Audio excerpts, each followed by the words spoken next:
People are always asking, okay, so how do I close the sale? What do I have to do to close more sales? I'm not closing enough sales and I need to close more. Well, this is really the perennial question of really any sales advice, right? How do we close more sales? There's a lot going on in that question, but there are some absolute critical keys to closing more deals. So in this video, I'm going to show you 9 critical keys on how to close the sale. Check it out. Number 1, stop focusing on the close.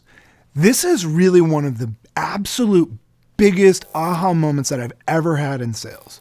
Probably like many of us, when I first began selling, I was really focused on, okay, what am I going to do in order to actually close the deal?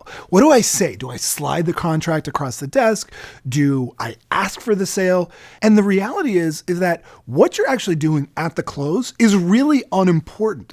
What matters is what are you doing leading up to the close. One of my mentors used to always say, start strong, finish strong.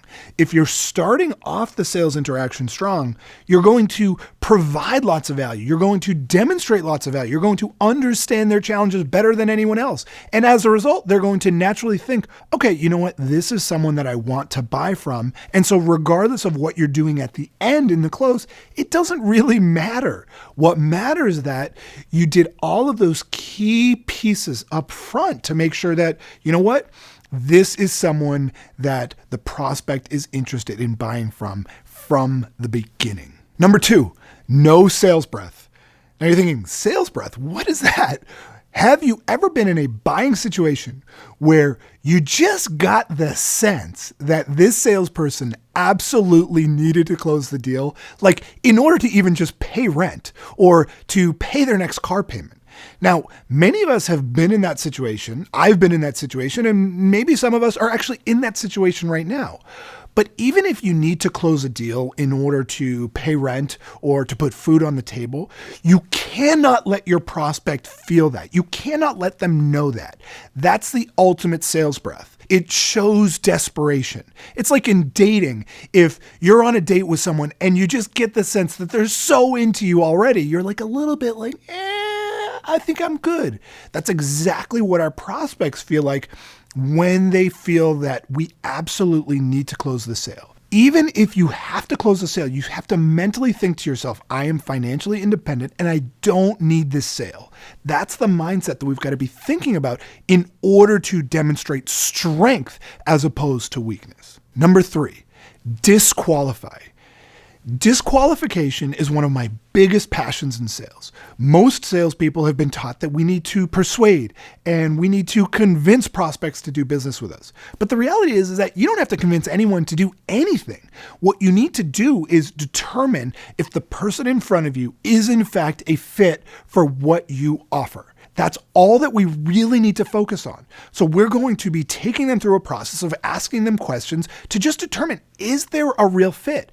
And what happens is that in that process, the prospects start to actually see inherent value in what we're doing. The reality is that if someone needs to be persuaded, they're going to have read your marketing material. They're going to have read other stuff. They're going to kind of know if this is something that makes sense. So what our job really as salespeople is to qualify, or in this case, disqualify people that are not a fit, and then only focus our time on people that are truly qualified. Number 4, drop the pitch. Now, I still hear the word pitch all the time in sales training and sales techniques and from sales managers and from CEOs of companies. They say, my people need to have a better pitch. And my response is always the same. No, they don't. You do not need a better pitch. Your job is not to be a dancing monkey who just tap dances and gives some magical pitch like we see in the movies or on Mad Men or on all those TV shows where there's just like this amazingly persuasive pitch. That basically assumes that the person you're selling to is dumb. And the people that you're selling to probably aren't stupid. In fact, they don't need the sales pitch at all.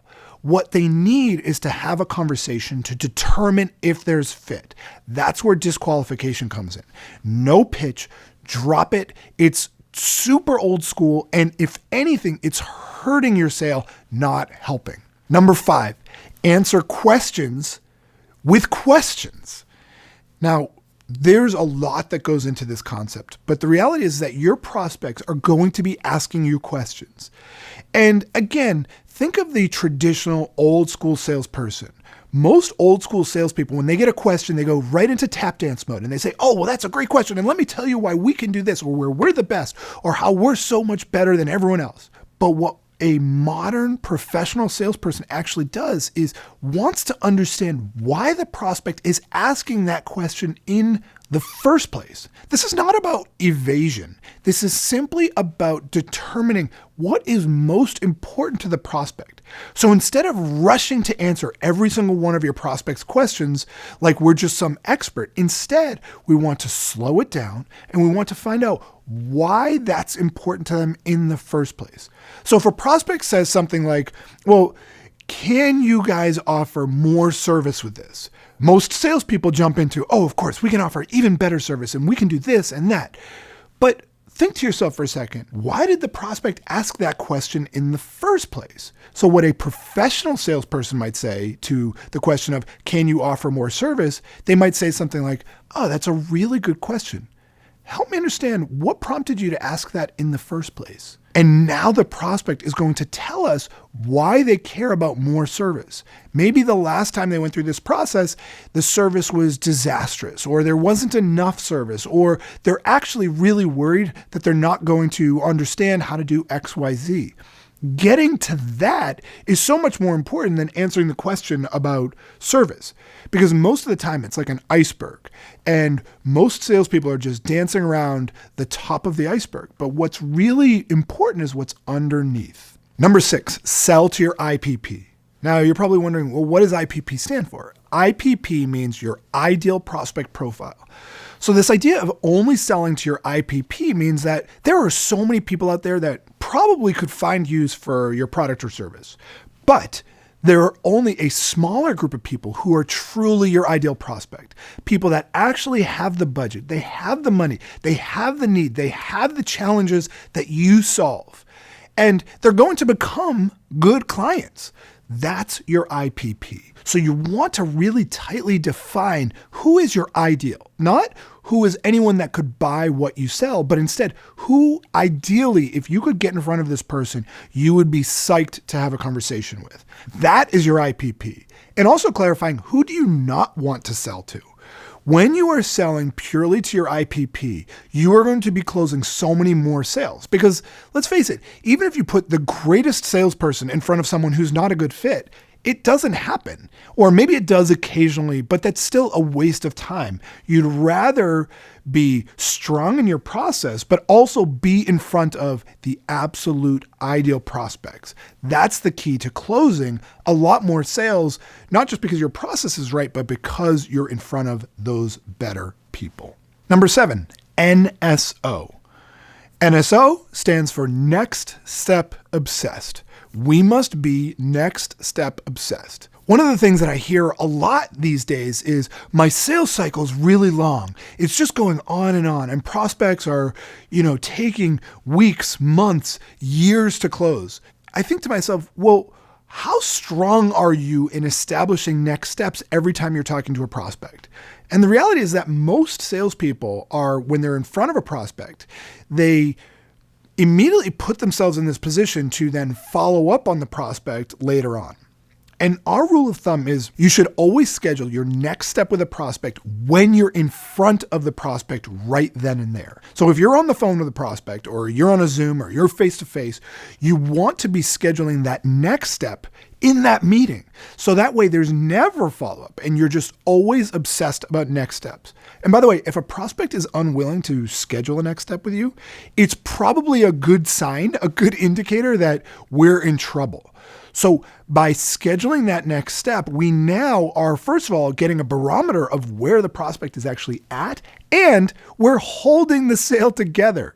This is what avoids all that slippage and all that leaky bucket kind of selling that we see where prospects are just kind of slipping through the cracks. Number 8, solve. Now, traditionally, most salespeople think, okay, I need to pitch or I need to present to my prospects. We don't use either word. What we really focus on is solving. We want to demonstrate simply that we can solve our prospects' challenges. So the first step that we talked about is disqualifying. So if you're disqualifying prospects, you're understanding what's going on, you're learning about their challenges, you're finding out what's going on, what they really need. And then the next phase is that we're going to solve. We need to demonstrate that we can solve the challenges that they have mentioned. Almost think of it like a canyon. And in the middle of the canyon is just no man's land, and we want to avoid that. But your prospect is on one side of the canyon, and they want to get to the other side of the canyon.